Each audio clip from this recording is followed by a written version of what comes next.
Hey, ye tribe, Sally here. Hope you're having an amazing and fascinating day.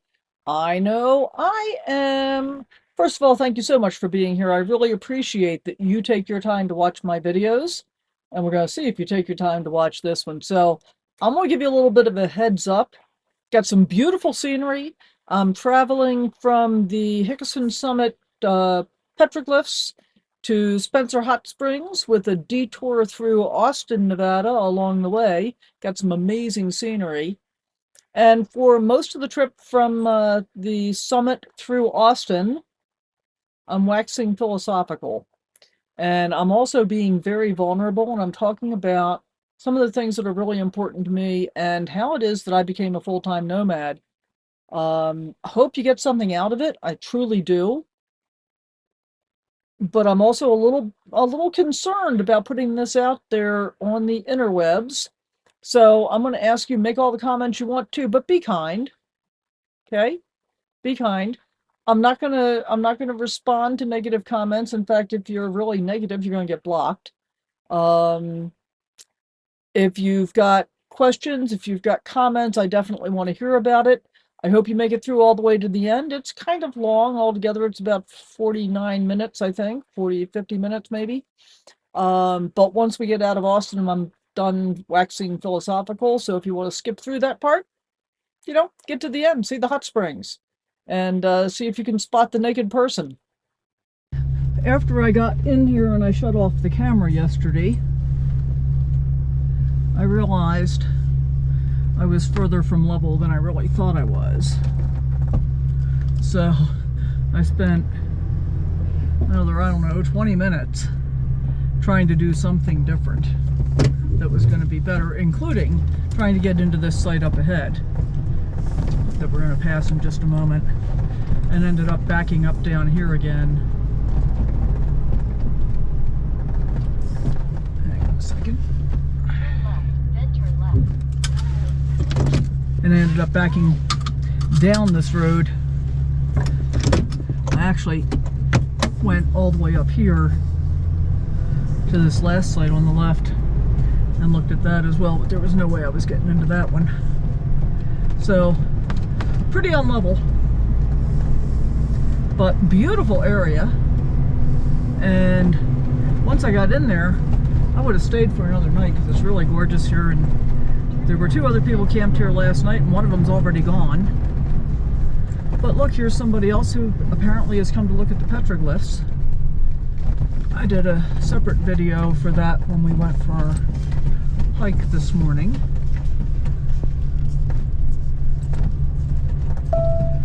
And now we're gonna head into Austin, which is a detour, and go take a look at Stokes Castle. That's what we're gonna do. So what do we got today? Today is Tuesday, April 29th. It is a beautiful day, and I wish you could see out behind us to the back there. In fact, let me get up around here past these big potholes and these big trees right here, and I'm going to take a picture because it's just gorgeous. And of course, this is one of those cases where the picture won't really do it justice, but that's okay. It'll be a nice memory. So we're going to go take a look at Stokes Castle in Austin, and I don't think there's anything else there in particular to see, but you know, we'll just drive through the town, and then we have to backtrack to get to our next destination, which I'm pretty excited about and hopeful we're going to be able to get into just fine. But that's Spencer Hot Springs.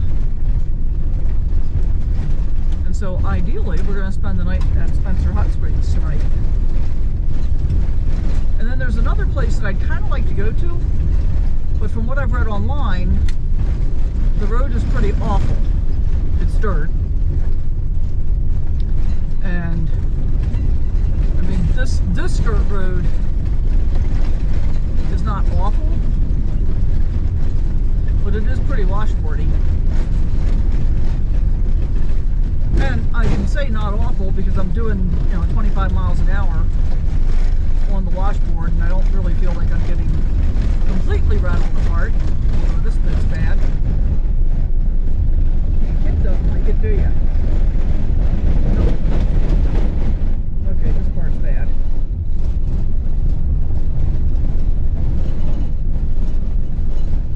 I was concerned as we were driving in here yesterday that I wasn't going to have any signal at all. And I was going to have to wait until we got back out here to be able to get directions for today. But as it turned out, we had plenty of signal for streaming. I mean, it buffered a bit, but that's okay. And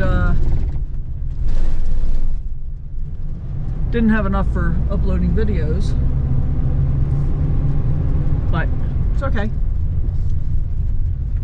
Our next 2 videos are uploaded, and hopefully I'll be able to you know, finish the descriptions and stuff when I get stopped this afternoon. So I won't have to worry about signal for a little bit. That was a nice big yawn, wasn't it? Okay, so we're going 24 miles on US 50. Oh, I didn't finish telling you about the day today. Tuesday, April 29th, so April's almost over. 54 degrees outside. 6,530 feet in elevation according to Google, which I know is wrong because the campground was 66 and we're at least that high. Oh, here we go. Here's Hickinson Summit. What does it say? 6546. Okay, I take it back. We must have come down quite a bit more than I realized coming out of the campground. But look at these views. Look at those snow-capped mountains. How beautiful is this? And so apparently, right where we turned out from the campground, that little dirt area to the right, I guess, is Hickinson Rest Area. Because that's how it appeared on Google Maps. It was very confusing. And I guess worst case scenario, had I not been able to get into the campground for some reason, I could have stayed there, but I really enjoyed the campground. And at my favorite price of $3.99. I don't think most people are really interested in getting this far off the beaten path. And there is a reason, I guess, that they call this the loneliest highway in America. Look at this beautiful valley that we're coming into down here. I think we're still in part of the Great Basin. I can't remember for sure. But we're just gonna get some miles done. We're not doing all that many miles today. I think basically we're going 23 miles to our first destination, and then I think it's about 20 miles to our final destination today. So that'll be cool. Wow, that's a lot of snow up there in those mountains, guys. I don't know if you can see it. When we get around this hill, I'm gonna turn the camera and see if we can get a better view for you guys. Maybe I'll even zoom in when we edit. That's an impressive amount of snow.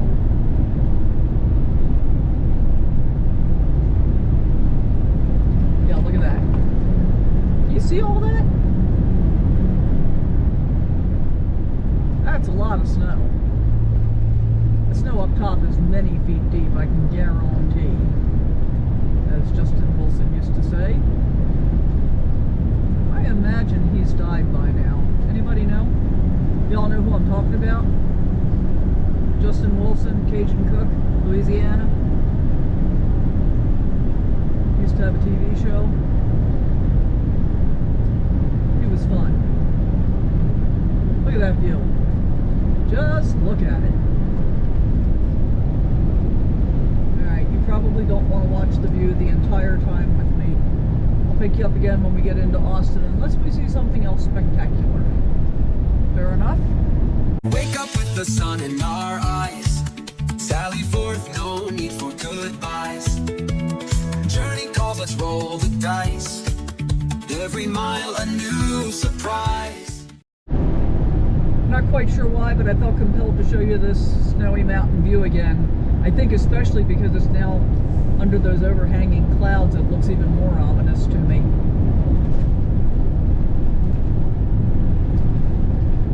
And in the few minutes that I had the camera off, I was reflecting again on how this really is a pretty wonderful life, you know. the only reason I didn't stay another night, I don't remember if I said this yet or not, because I would have stayed 2 nights there, is that I've got a Harvest Host location for tomorrow night. And I definitely wanted to go to the hot springs. So I could have stayed there another night, but then I wouldn't have gone to the hot springs. Well, I guess I could have gone to the hot springs on the way and just not stayed. I don't know. I made a decision. There's that. And we've had a nice hike this morning. Had a great breakfast. I don't know. It's a pretty wonderful life. And I think I've really become much more simplistic in what constitutes wonderful for me. I was thinking about it this morning while I was making breakfast and retrieving the loaf of sourdough bread from my bed, because that was where I put it to get it out of the way of the, it was on the stove, and I needed to open the stove to make coffee this morning, so I put the loaf of bread on my bed. And I'm thinking, if I lived in a house, I wouldn't be getting bread off of my bed. And then I thought, yeah, but if I lived in a house, my bed wouldn't be right next to my kitchen stove either, separated by a partition wall. And I think part of what I've come to realize is I don't need all the space and all the stuff that's associated with the space. Is much of my life Tetris? Yes, it is. Yeah, much of it is Tetris. I got to move one thing to be able to get to another, and then move another thing to get to something else. But for the most part, I've been able to get things organized pretty well. I use a lot of storage containers for things, so it's like, I want X, so I'll take out that storage container and get out that thing. And then I can close up the storage container and put it back away, and I don't have a whole lot of clutter sitting around. That's the way I handle things. I don't want to do a video all about that, how storage works for me. Because I don't like feeling cluttered. And I mean, if I were in a regular house again now, and I committed myself to moving in with just what I have, and not needing anything else, I really don't. Most of the shelves and most of the cabinets will be empty. That's really a very kind of freeing thought. And when I think about the fact that every physical thing that I own is with me, that's another very freeing thought. I know a lot of people will sell their house and they decide to save a bunch of stuff and pay for a storage unit. But man, storage units have gotten expensive. And the truth that I got to learn in my first 2 years on the road was all of the stuff that I might have put into a storage unit, because that's basically what I did. I closed off the bedroom and the garage from my house and let the Airbnb guests use them. So basically it was a storage unit. And I didn't really feel like I was missing much of anything out of all of that stuff in 2 years. If I don't need it in 2 years, I don't need it. Now, I did end up parting with a few things that if I were staying in a house, I probably would have held on to. There were a few antiques. I had my christening dress. My mother would turn over in her grave to know that I let that go. But I did. I had the memory. I don't need the physical thing. And one of the things that I really recommend for retaining those memories is taking photographs of the things that you're not willing to really give up on. And I did that when I moved out of my big house, actually long before I moved out of my big house, when I was in my first phase of decluttering in my big house.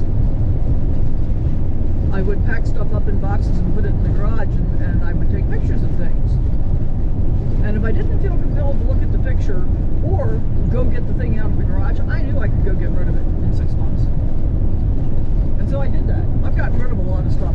I've probably gotten rid of a lot of more stuff in many cases, in some cases, than some people have ever owned. Yeah, I've probably done that.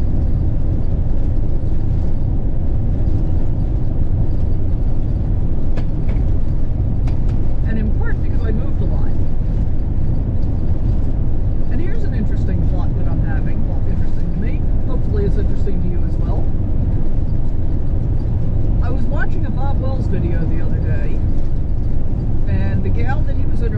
Class C, said that she had really pretty much always felt like a nomad. She had moved pretty frequently every couple of years, sometimes feeling constrained by a lease or an obligation or whatever that kept her in a place for longer than she wanted to be.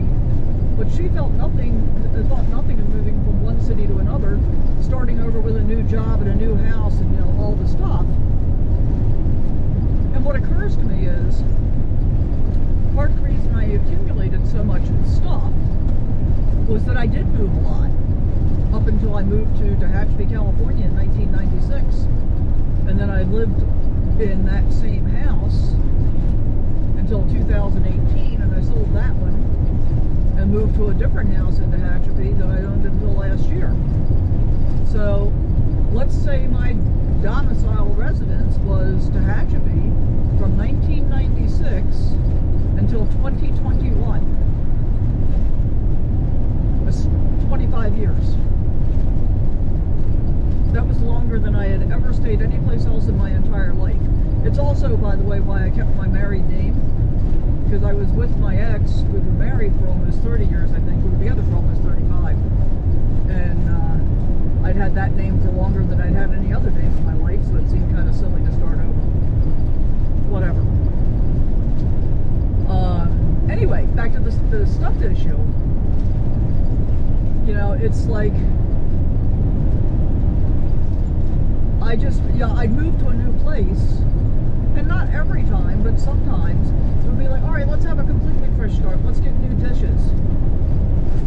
Did that when we moved to California from upstate New York. And I think until I moved to California, especially until I moved to California, well, that's not fair. I spent a significant portion of my life as an adult doing, being, and acquiring in all of the ways that I somehow thought I was supposed to. I really did not start to learn how to be who I really am, did not start to, until about 15 years ago, less than 15 years ago, about 13 years ago. And even at that, okay, so when we come back out of here, we're going to be turning down there on 376. Even at that, I would say it's really been much less than probably 7 or 8 years, and more like 5, that I have come to know who I really am. And have learned how to be authentically me. Kind of shocking to think about. And I don't think I'm unique in that aspect. Well, so much for doing 55 or 60, whatever we were doing. We're doing 25 now, and I can't pass this guy. Oh, and there's 2 of them. So I guess we're going to just be stuck here, going slow. Gives me more time to talk to you. How about that? And I think it's the free to be authentically me thing. In fact, I think that's Carolyn's RV Life. I think that's her catchphrase on her channel in her opening credits. Welcome back to the Toyabe National Forest. I don't know why I kept thinking that Humboldt Toyabe was in California. I did look at the map the other day. It looks like it is all within Nevada.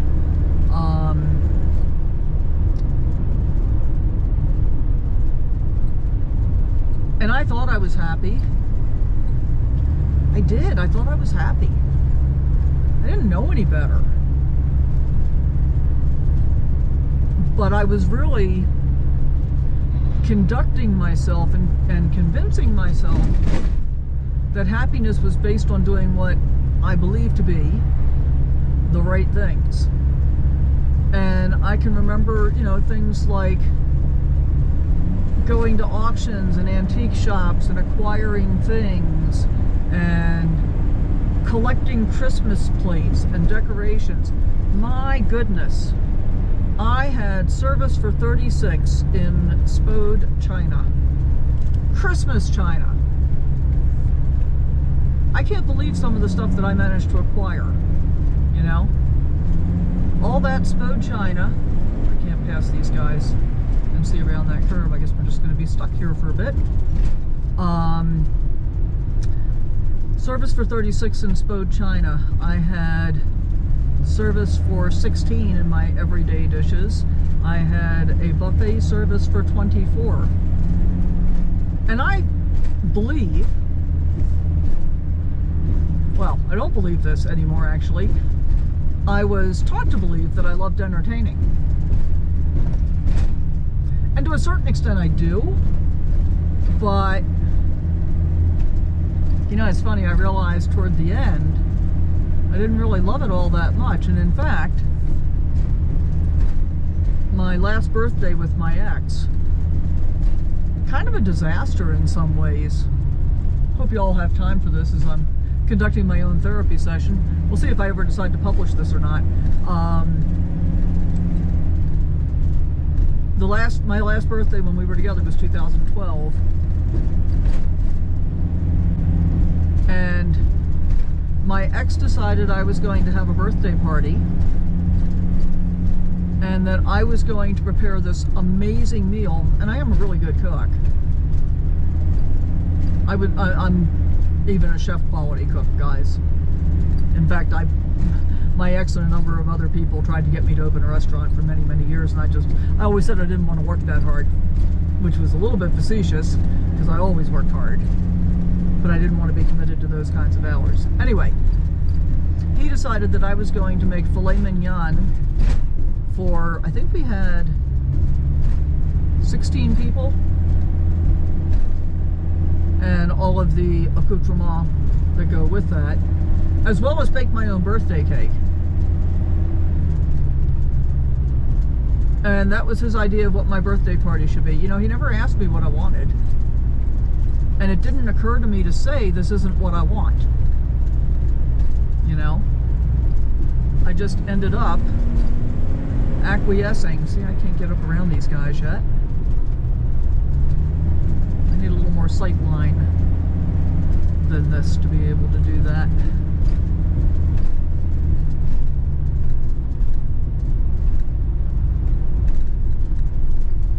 And it's such a good thing that I'm really not in a hurry.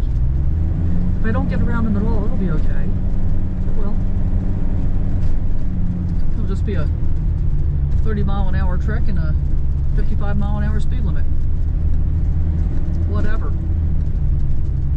So how do I feel about that, thinking about it now? Well, I feel like I've come a long way. I feel like... So here's a large part of the issue. For many, many decades of my life, including that particular instance, I was so shut down and so out of tune with my own emotions that I didn't recognize that that wasn't what I wanted. If I had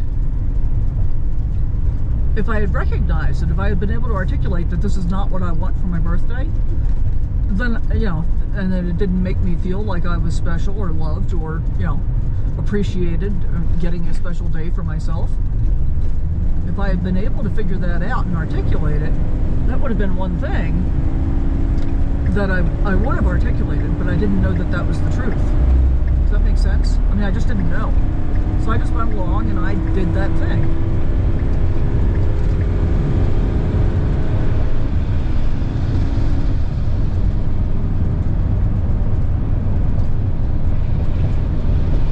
So we're getting past these guys. That's good news.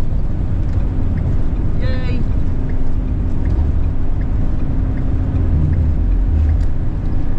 Oh wow, there's 1, 2, 3, 4, 5 of these oversized loads now. There were 3 more behind me. I only saw the one at first. So, and that's just one example, and it's not even a particularly good one. But in 2016, I think it was, I worked with a coach who's also a friend of mine for a pretty intensive 3-month period, just to develop the ability to be able to recognize my emotions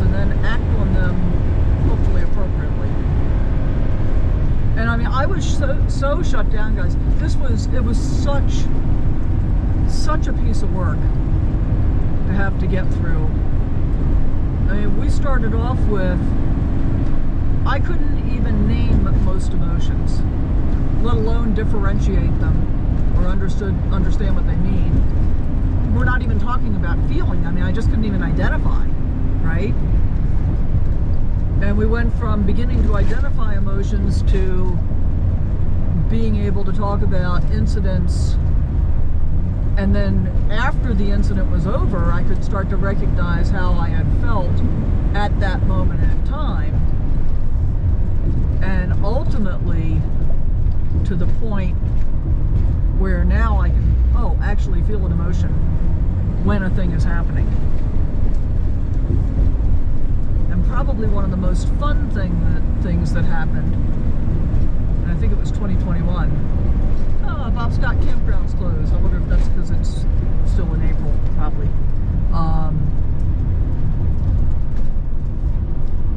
With this same coach and another of my great coaches, I was in a multi-person experience which had nothing to do with emotional growth.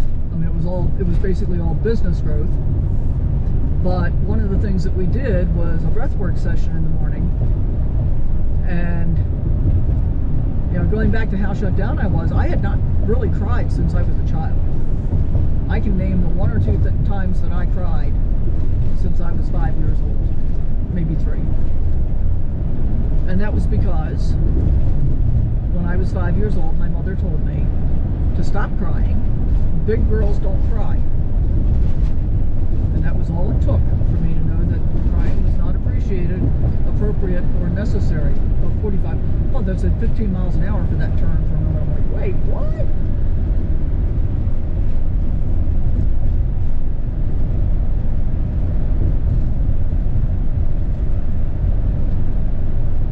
But we were at this business conference, 12 people, and my 2 coaches, both of whom are really great friends. Thank you, Joe and Michelle. And we're doing breath work first thing in the morning. And we're about 2/3 of the way through it, and I burst into tears. For the first time in I don't know how long. I can't even remember the last time I cried before that. And we finished up the breathwork session, and then we gather around in a circle with the opportunity to, if you want to share something from your breathwork experience, you can. If you don't want to, you don't have to. But I'm sitting there with tears streaming down my face, and I am laughing almost hysterically because it's just such a joy to have had that emotional release that I'd never had as an adult that I could remember, ever.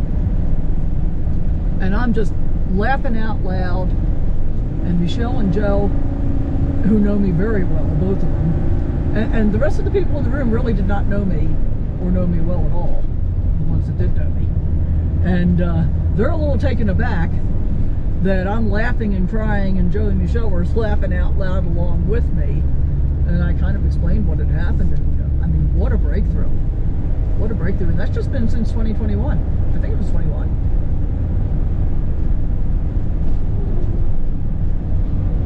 Yeah, that was 21. Because that was June of 21. And here's what happened in that session.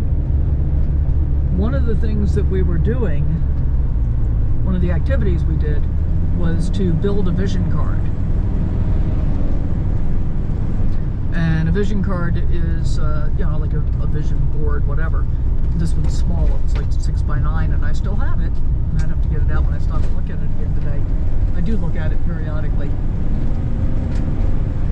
And I truly believe that we manifest whatever it is that we truly want, which is why I am very careful about, try to be very, very careful about what I say, because I know I can speak into existence exactly what it is that I want. So if I'm speaking something negative, that's likely what I'm going to get, which is why I'm always very positive.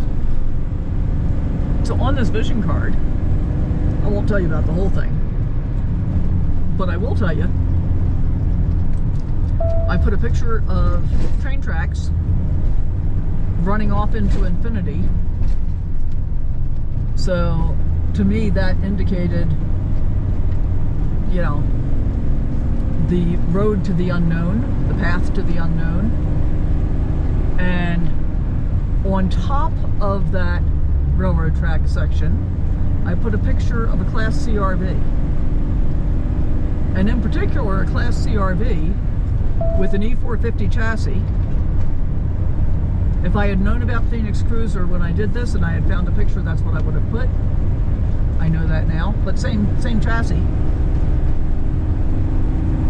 That was June of 2021. August of 2021, I bought my first Class C RV by myself. That was Isaac, which turned out to be completely wrong. I just didn't know it. I didn't realize it at the time. Completely wrong for full-time life. I didn't know I was going full-time. Well, actually, apparently I did, having put down the railroad tracks, running off into the unknown, and the Class C E450 chassis on top of those railroad tracks. But I didn't consciously realize that that meant full-time travel for me at that time. But 2 months later, I got Isaac, and 2 months after that, I went full-time. We're up to 7,484 feet at the Austin Summit, guys. Wow. Boy, this is some high desert area, huh? And I guess we're going straight down since we got a brake check area here. Let's just go ahead and shift down into 4th gear. And I think we'll set the cruise control. And we'll just gently cruise down this grade at 6%. And hope we don't have to ride the brakes too much. Well, we might.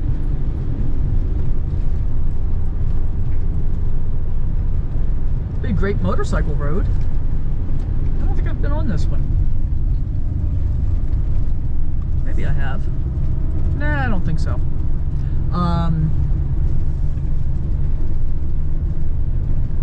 So yeah, that's what I put on my vision card. And within 4 months, I became a full-time nomad. And when I became a full-time nomad, I didn't even know it at the time. That's what's so crazy about it. When I left in October, I thought I was just going out for 5 or 6 weeks so I could figure out how to travel more. But when I was on my way back to California from that trip, I realized I did not want to go home. I wanted to continue my travels. Look at that view. Wow, just look at it. Oh, and we're gonna have to come all the way back up this thing again to get to where we're going today. Well, hope I don't regret this. I don't think I will. Might want to get fuel though, maybe.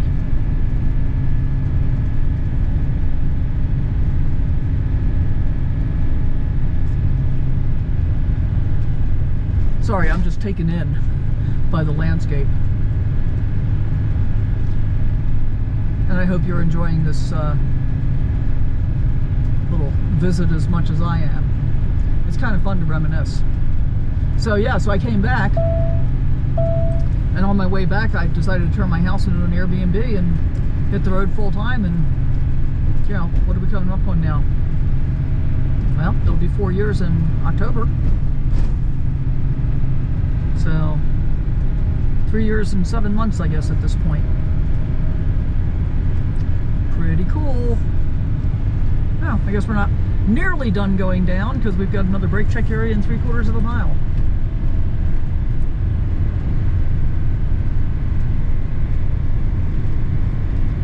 And so what's my point in sharing all of this with you? Let's figure that out.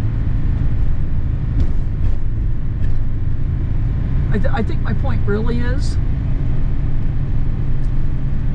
figure out who you are and be your authentic self.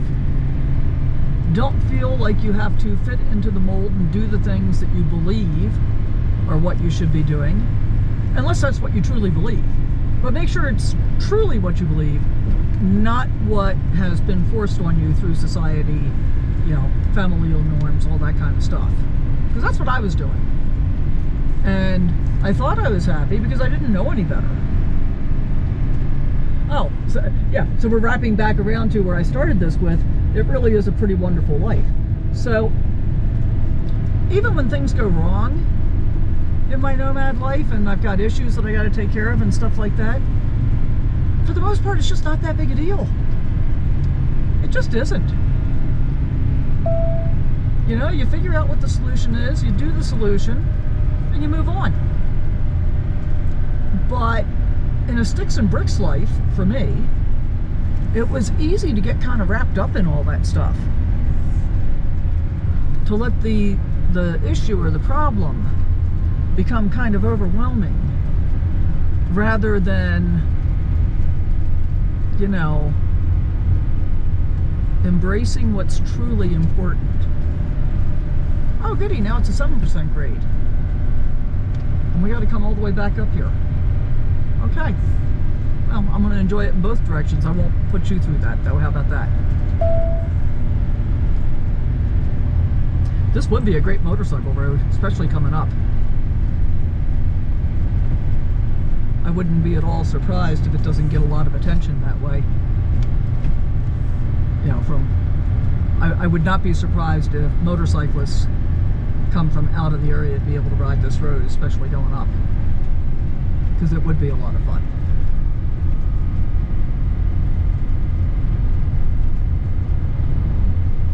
And from quite a bit up higher, I looked over.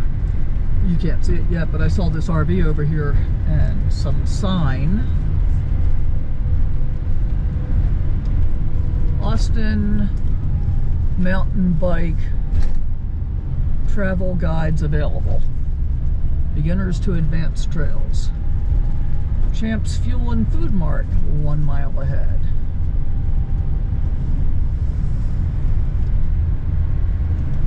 I might fuel up here.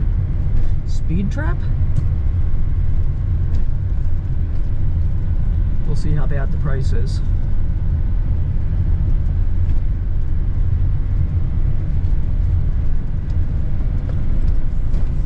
Or maybe I won't. I mean, I'm only down 1/4 of a tank. And I got 157 miles on the clock. Oh, look, there's a really ugly RV park right there.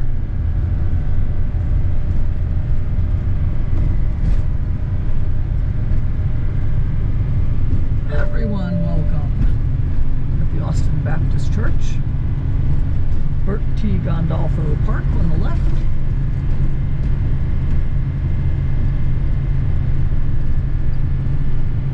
What do you think, Kit Kit? Trailers and motorhomes prohibited.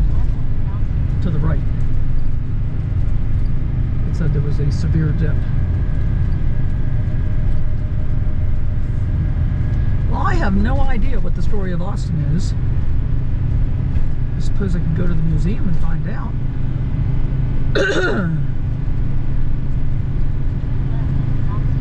Here's another RVer.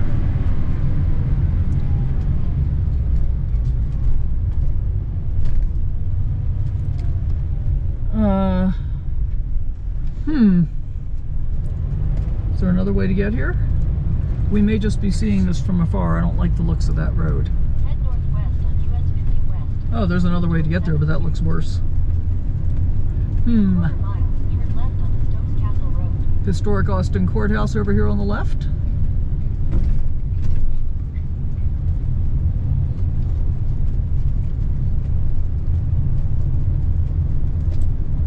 Interesting looking old town. Gold, turquoise, and treasures. Well, look at this.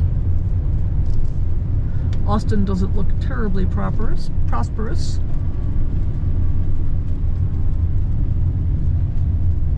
I'm assuming this was probably a mining town.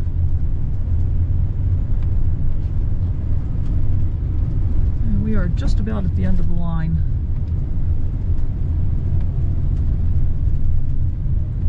Turn left on Stokes Castle. Do we dare do this?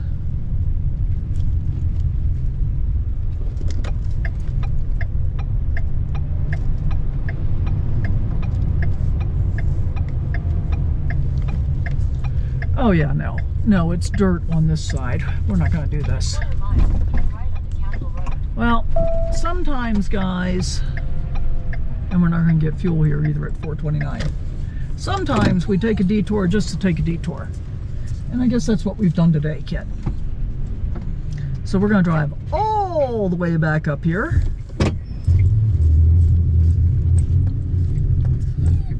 Yeah. What's the matter, Kit? There's not going to be anything here for us. And I guess we're going to pass our oversized vehicles on the way back up. A couple of motorcyclists off over here to the right at the gas station.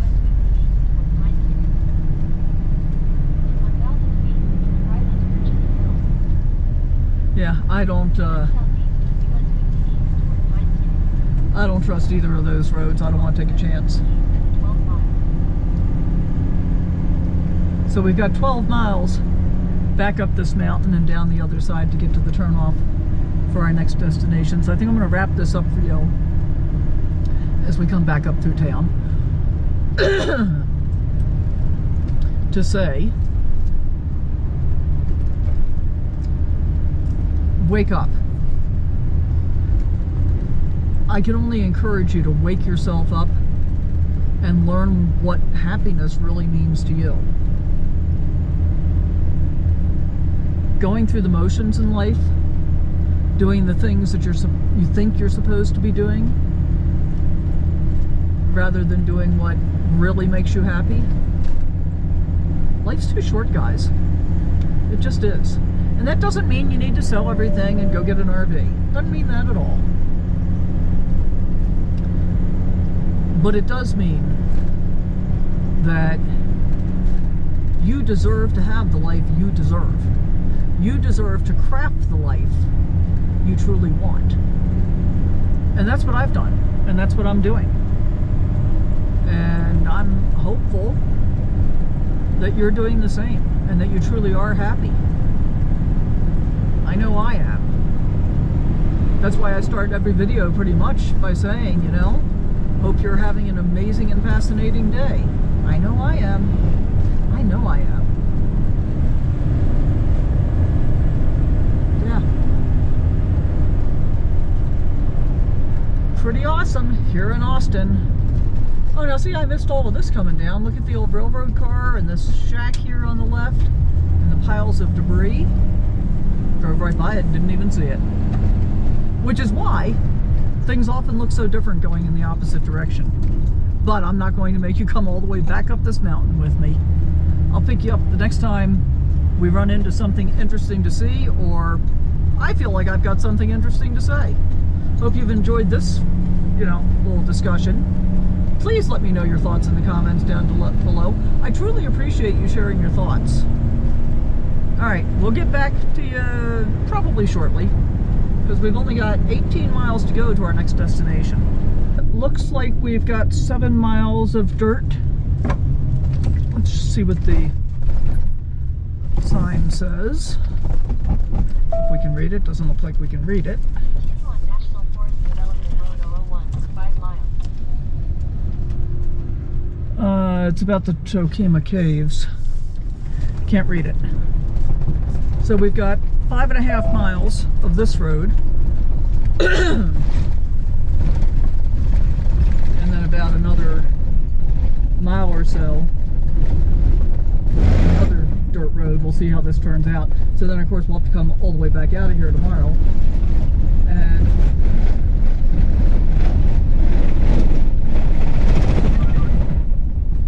oh yeah, this will be tough. See if we can find anything we can drive on here.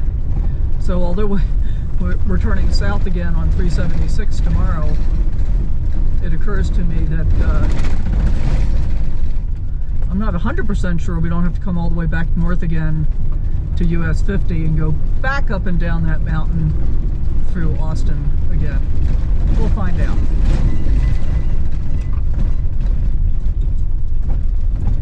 I think the chances are really good that there's going to be no signal out here,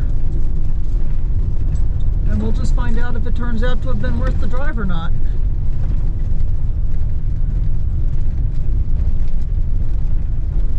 Going to be a slow one, I think. Maybe it's better now. Let's see if we can pick up the speed a little.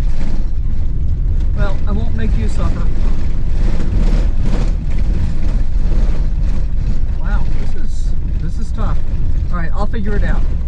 The road out here has been really pretty awful, and yet it has not deterred people from coming. We've got a Class A over here to the right. Looks like an SUV to the left. A couple of trailers over there to the left, something up on the hill there. So we're not alone, but there is absolutely no signal.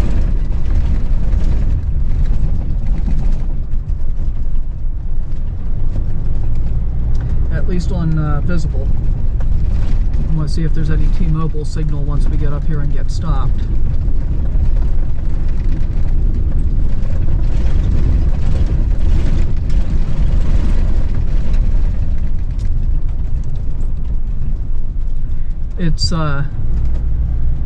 It's funny how often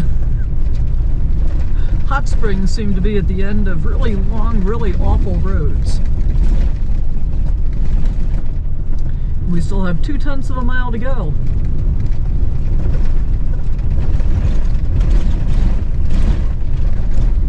And in the reviews, I read some caveats about not camping by the hot springs, you know, blocking them from other people.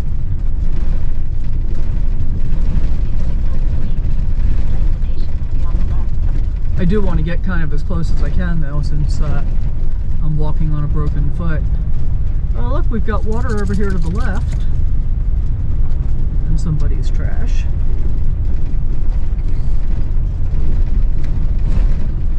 Well, I could definitely camp right here. And may end up doing that. I want to see where the springs are first.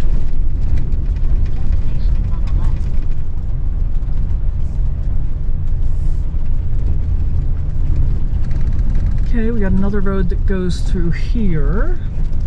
We could camp right in there.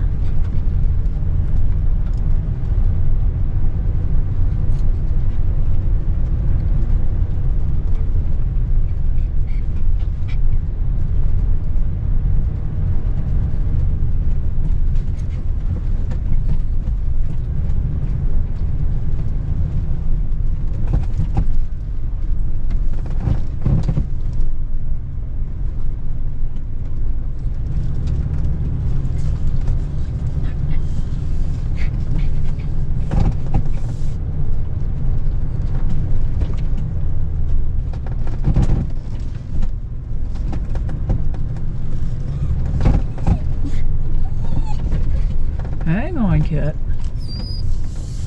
We can camp right here. I wonder where the actual springs are.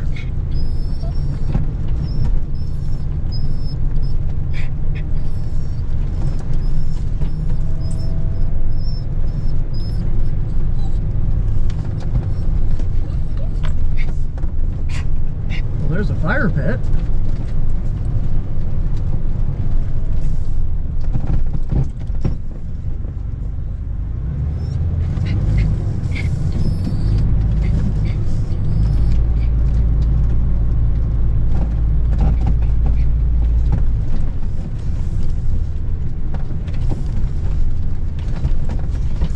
Alright, well, let's get this figured out. Stop. Stop. Need for goodbye.